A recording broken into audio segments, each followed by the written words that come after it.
Dear students, इस class के तहत सभी विद्यार्थी ध्यान दें कि आप लोगों को मैं कंजक्शन की क्लास बताने चल रहा हूं और इस क्लास के तहत हम आपको सबऑर्डिनेटिंग कंजक्शन बताएंगे। क्योंकि लास्ट क्लास में हमने आपको कोऑर्डिनेटिंग कंजक्शन बताया था और इसमें आपको हम सबऑर्डिनेटिंग कंजक्शन का जिक्र करने चल रहे हैं।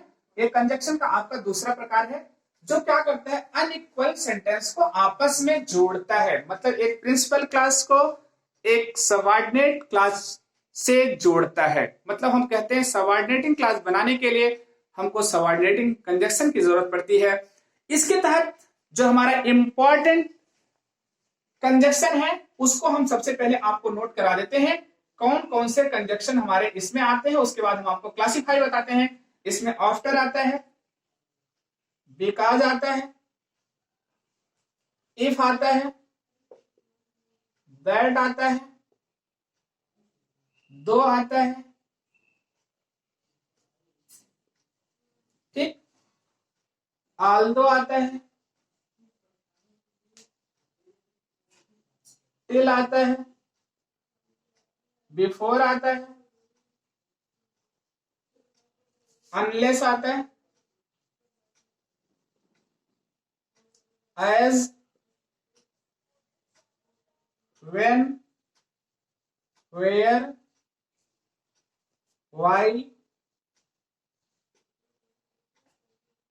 एल्स। एल्स के बाद आपका आता है how, since, that, until.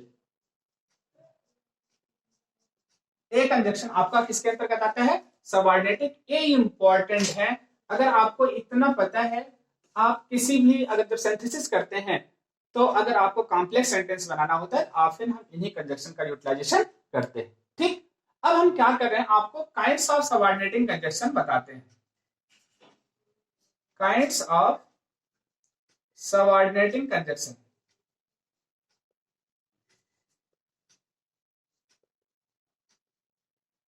Subordinating conjunction के प्रकार कौन कौन से हैं?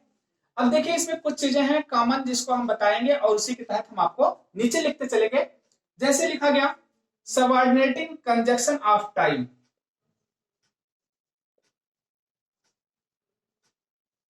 सबऑर्डिनेटिंग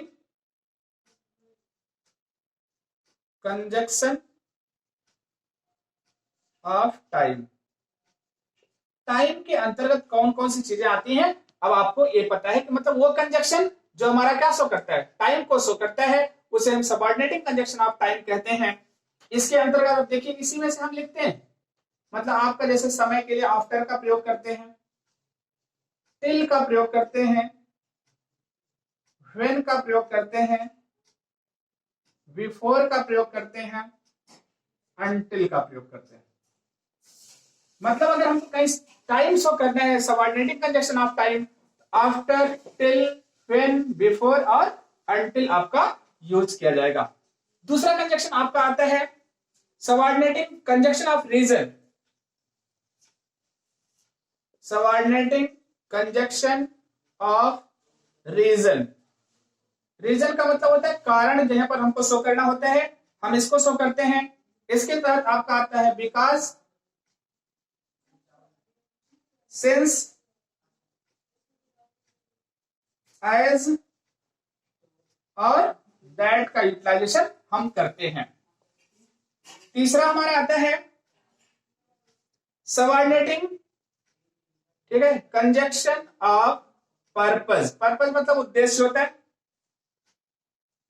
जहां पर हमको उद्देश्य शो करना होता है वहां पर हम क्या क्या लगाते हैं, अब आपको ये पता होना चाहिए। जैसे दैट लिखा गया, सो दैट लिखा गया। देखिए अगर कहीं पर केवल अकेला सो आएगा तो आपका कोऑर्डिनेटिंग होगा, लेकिन सो दैट अगर आता है तो सबऑर्डिनेटिंग कंजक्शन ऑफ पर्पस होगा। और इसके साथ साथ लिस्ट आता है और इन ऑर्डर दैट आता है, इन ऑर्डर दैट। तो हम देखते हैं सबऑर्डिनेटिंग कंजक्शन ऑफ पर्पस के तहत आपका दैट, सो दैट, लिस्ट और इन ऑर्डर दैट का प्रयोग किया जाता है। ऐसे ही आपका आता है 4 में हम जाते हैं, हम पाते हैं subordinating conjunction of comparison.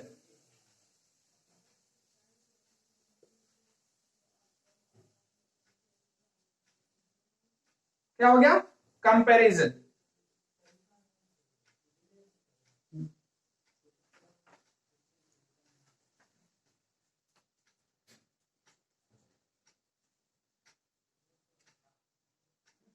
Comparison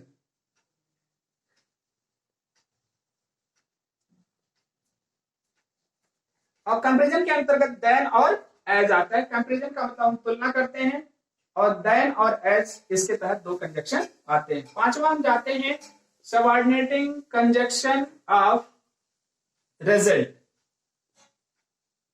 result मतलब परिणाम होता है। परिणाम को अगर हमको शो करना होता है, इसमें हम एक कंजक्शन यूज करते हैं, वो हमारा क्या है? दैट। तो अब आपको पहला हो गया सबऑर्डिनेटिंग कंजक्शन ऑफ टाइम, दूसरा हो गया सबऑर्डिनेटिंग कंजक्शन ऑफ रीजन, तीसरा हो गया सबऑर्डिनेटिंग कंजक्शन ऑफ पर्पस, चौथा हो गया सबऑर्डिनेटिंग कंजक्शन ऑफ कंपैरिजन, और पांचवा हो गया सबऑर्डिनेटिंग कंजक्शन ऑफ रिजल्ट। इसी प्रकार से हम 6 में जाते हैं। अब आपको ऊपर का इसको नोट कर लिए होंगे आप लोग।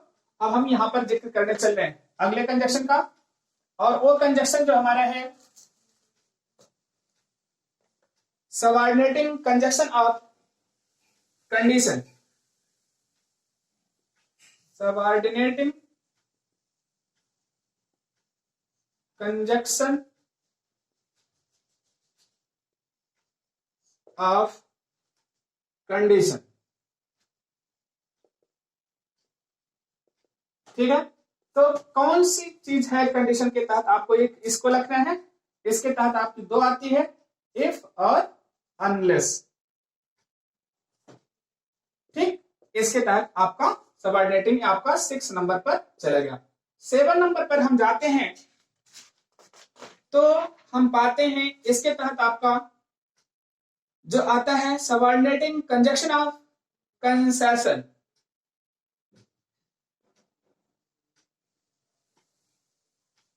Subordinating conjunction of concession. ठीक है, ये कंजक्शन आपका आता है। इसके तहत कौन कौन सा कंजक्शन आता है, इसको आप समझ लीजिए। दो का प्रयोग करते हैं और आल दो का। किसका? आल दो का और हाउ एवर का।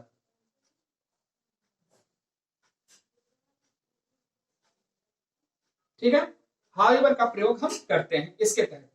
ठीक है, इसके बाद आता है 8वां पे subordinating conjunction of manner. Conjunction of manner. ठीक, अब मैनर के तहत क्या आता है आपका? एज। ठीक, इसके बाद आता है आपका सो फार और एज। क्लियर हो गया? ये चीज आपको ध्यान में रखना है।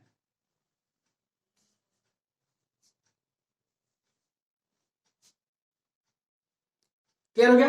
तो अब आपको करना क्या है, इसको सबसे पहले ध्यान रखिए कि आपको सबसे पहले कोऑर्डिनेटिंग कंजक्शन के काइंड और उसमें यूज होने वाले कंजक्शन याद करने हैं। सबऑर्डिनेटिंग कंजक्शन के काइंड्स, ठीक है, आपके 8 काइंड हैं, इनको यूज करना है और इनको याद करना है। इसके बाद एक एक कंजक्शन का यूटिलाइजेशन उसके रूल्स के थ्रू आप लोगों को ट्रांसलेशन के मेथड से, सेंटेंस करेक्शन के मेथड से आपको बताया जाएगा। तो आप लोग कंटिन्यू बने रहिए, देखते रहिए और अंग्रेजी को सीखिए। Thank you for this class.